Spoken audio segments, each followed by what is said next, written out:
In this video, I'm going to tell you about some spooky zombie scenarios that you can play with your wargaming group.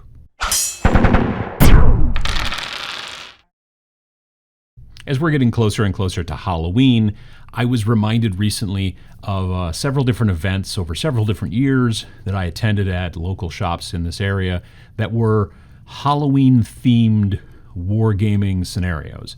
Now, if I remember correctly, pretty much all of these were based off of 40K, Warhammer 40,000, probably 5th or 6th edition.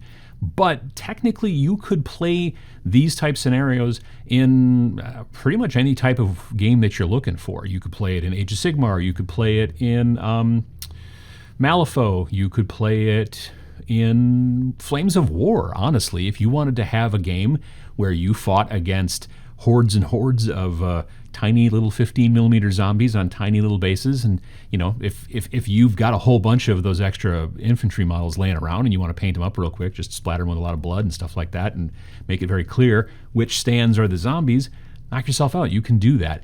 This type of game is designed to be very uneven. It is generally a small force or several small forces, usually working cooperatively, not always, and trying to fight against a whole horde of zombies. Now, when I first did this years ago, played in some of these things, they were played on Space Hulk tiles. And one of the benefits of that, in comparison to having to have a whole bunch of zombies, was that you could have fewer zombies in that situation. For those of you that have played Space Hulk, the Gene Stealers in that game, they are the zombies, for lack of a better term, in this particular situation. And there's also these things called blips. And what blips are is they're little cardboard tokens that look like a little radar sensor. And they move around on the board so that the player knows there's something in that room that I can't see because it's, 3 doors down and they're all closed or whatever, but I can sense it on my cool sci-fi sensors. And so when it finally gets into a situation where you can see the actual token, you can see the blip, you've got line of sight to it, then the blip gets flipped over, and then it either has a 1 or a 2 or a 3 on it. And then you drop that many Gene Stealers adjacent to that token or whatever. And you can do the same thing with zombies. That's exactly what we did back in the day. So that way, the person who was running the game didn't have to have dozens and dozens and dozens of zombies all ready to go. They could be recycled. When they get killed, you throw them back into the pile, and then another blip, and when that blip gets flipped, you go back to the pile, and it's great. But if you do love spectacle, as many of us do, and you also have a whole bunch of either zombicide models laying around, or there's lots of different things. You could use poxwalkers if you wanted to. Those are pretty great zombies as well. There's a lot of different models you could use as zombies. If you wanted to get crazy, you could use like plague bearers if you had enough of them, or you could mix a whole bunch of them together. Some poxwalkers, plague bearers. I think possibly my perfect zombies for any kind of game like this would be the ones made by Mantic. They make these great like sci-fi zombies that basically almost look like guardsmen, but they're all, undead. And those are really super cool, though a little hard to find. I've been trying to find them, and it's been like, I think I can still get them on their website, but they're hard to find anyplace else. Great looking models, and having a bunch of them if you want to go that route and not have here's the hallways that we're kind of going through to fight this battle. It becomes almost like a dungeon crawl if you're playing with like more of a fantasy theme. If you don't want to do that and you want to play in more of like a cityscape, it will look amazing, I guarantee you, but you're going to need a lot more zombies. Another thing that you're probably going to need is also a GM, which is to say a game master. If this is your bright idea to do this after watching this video, odds are you're probably the game master. Now, if you are playing with a small group of people who are the survivors, let's say you've got 2, maybe 3, maybe 4 people, then you can generally sort of all kind of share the load as far as the game master duties when you're playing the game. In most situations, the game master duties in a zombie style game like this are going to be to make the zombies do their thing. If you come up with this scenario and go down this road, and I can't give you any rules for this because I don't know what game you're playing. I'm giving you a bunch of cool ideas which then you can take and turn into rules for your group and then go that way. But one thing that's super important is to figure out the AI, basically, for the zombies, the artificial intelligence. If it becomes a situation of like, on this person's turn, then it's this person's turn to run the zombies, and on this person's turn to play, then it's this person's turn to run the zombies, if you just move the zombies where you like, you're going to see players who are deciding that zombies are going to go over here and not come over by me, and so that's not a thing you want to do. You want to have very specific rules that say, look, zombies follow this type of noise, zombies follow this type of gunfire, zombies always move this fast or this slow. It's also super important to understand whether or not you want to have slow zombies or fast zombies. There's a lot of talk about that in the movie groups and things like that. Horror fans, fast zombies are an abomination, slow zombies are boring, whatever, that's fine. Make up your decisions before you start playing so that you can know. The threat range of the zombie is very important for all the players to understand. That all being said, I think there's something really interesting to making it so that the zombies are all slow, but every once in a while, maybe a certain zombie is fast. Maybe every time you activate a zombie, you roll a d6 first, and on a 5 or a 6, or maybe just on a 6, it all of a sudden gets 3 moves instead of 1, or maybe it gets 2 moves or something like that and becomes a fast zombie.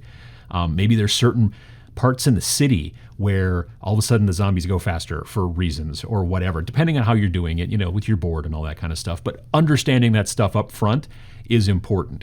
If you are playing with more than, say, 4 or maybe, people, it's probably not a bad idea to have one person who just is the game master, kind of almost like in a Dungeons and Dragons sort of a thing, and just runs the zombies. Because, again, it becomes kind of a side job. So what's the objective? Pretty much any kind of scenario always has some sort of objective.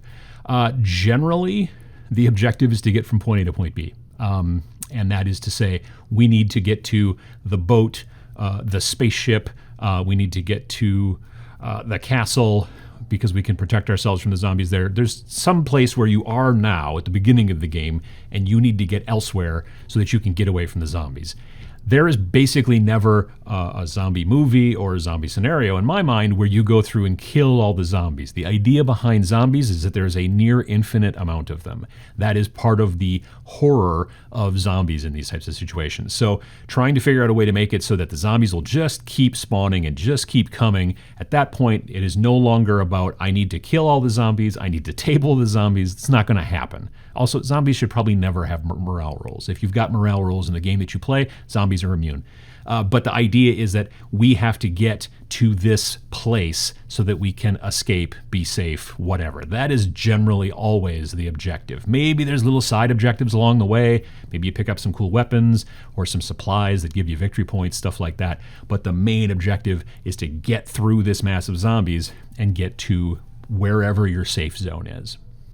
I do remember from one of these games that I played that every time that any player killed a zombie, the game master gave them a piece of candy, which makes sense because it's Halloween, So you blast a zombie and splatter them all over a wall, and you get a Tootsie Roll. That's a lot of fun, I think. There's nothing wrong with that.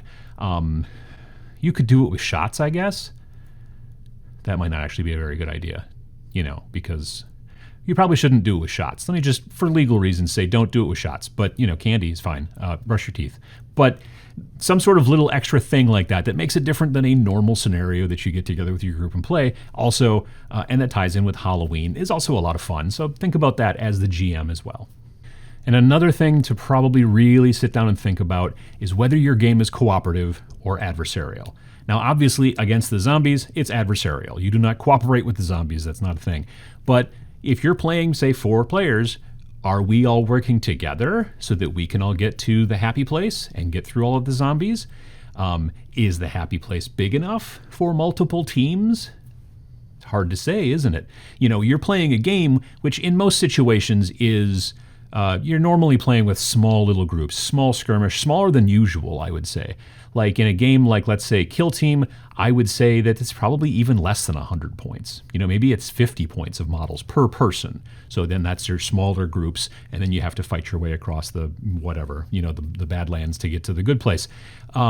So you're looking for small groups, but then the question becomes, am I fighting against the zombies, or am I fighting against the zombies and also my adversaries? Because maybe, again, like I said, there's only space for one group there.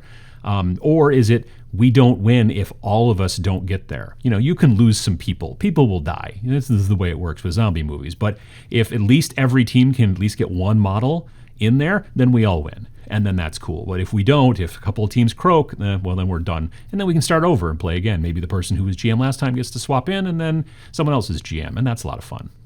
So if you're the person in your group who's the kind of amateur scenario writer or the amateur rules person, the person who likes to maybe create those types of things, create rules, you're trying to write a game yourself, this is a good place to start just to have some fun with scenario design.